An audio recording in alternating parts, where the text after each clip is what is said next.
మండల మాజీ youth president Narasimhachari ఉన్నారు. వారిని అడిగి తెలుసుకుందాం. రాజ్లూరు గ్రామంలో ప్రధానంగా చూసుకుంటే కాంగ్రెస్ అభ్యర్థికి ఏ రకంగా ఉంది, ఇక్కడ మెజార్టీ వచ్చే అవకాశం ఉందా, కాంగ్రెస్ అభ్యర్థి గెలవబోతున్నాడా అనే అంశాల మీద మాట్లాడదాం. నమస్తే అండి, ఎట్లా ఉంది నమస్తే మేడం. ప్రచారం, ఎట్లా ఉంది, ఏమంటున్నారు? అనేది ఏముంది మేడం, ప్రభుత్వం రేవంత్ రెడ్డి సారు నడుస్తుంది కాబట్టి ఖచ్చితంగా కాంగ్రెస్ రూలింగ్ పార్టీ గెలుస్తుందని నేను చెప్తున్నా. ఎక్కడైనా మన మండలి కానీ కాన్స్టిట్యున్సీలు మొత్తం మన కాంగ్రెస్ పార్టీ, లోకల్ బాడీలు మొత్తం కంపల్సరీగా రేవంత్ రెడ్డి సార్ ఫేవరే ఉన్నారు. ముఖ్యంగా ఏ సమస్యలు ఉన్నాయి మరి మీకు గెలిచిన తర్వాత? సమస్యలు ఉండే మేడం, సీసీ రోడ్డు సమస్యలు ఉండే, ఆల్రెడీ ముందే శాంక్షన్ చేసి పెట్టినాం. ఇప్పుడు ఉదాహరణకు మన విలేజ్కి వచ్చేసి ఉంటే ఒక 5 సీసీ రోడ్డు ఆల్రెడీ మాట్లాడి పెట్టేసినాం. డ్రైనేజ్ పైపులు కానీ అన్ని కానీ దింపేసి ఇక్కడ మన ఏరియాలో. ఓన్లీ ఇప్పుడు ఎలక్షన్ లోకల్ బాడీ కాబట్టి ఎలక్షన్ కోడ్ కాబట్టి ఆపినంతే. అన్ని అభివృద్ధి బాగానే జరుగుతుంది.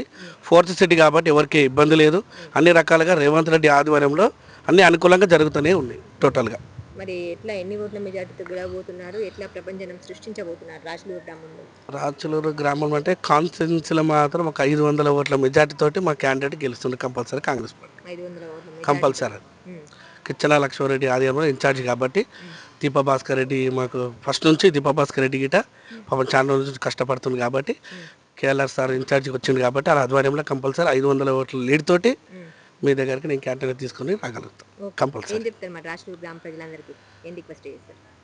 చేసేది ఏం లేదు, అన్ని రకాలుగా అంత మంచి జరుగుతుంది కాబట్టి ప్రజలకు అందరికీ తెలుసు. Rachaluru almost already bus free, ఎన్ని పథకాలు, గ్యాస్ విషయంలో కానీ 500 రూపాయలకే, సన్నబియ్యం కానీ అన్ని రకాలుగా ప్రభుత్వం నుంచి అన్ని మేము లభ్యం ఉన్నాయి కాబట్టి అన్ని రకాలుగా డిసైడ్ అయ్యి పబ్లిక్ ఓకే ఉన్నారు. ఇప్పుడు కాంగ్రెస్ పార్టీ తరఫు నుంచి కంపల్సరీ 100% 500 ఓట్ల మెజార్టీ తోటి క్యాండిడేట్ని అడ్వైజ్ చేస్తా ప్రభుత్వానికి.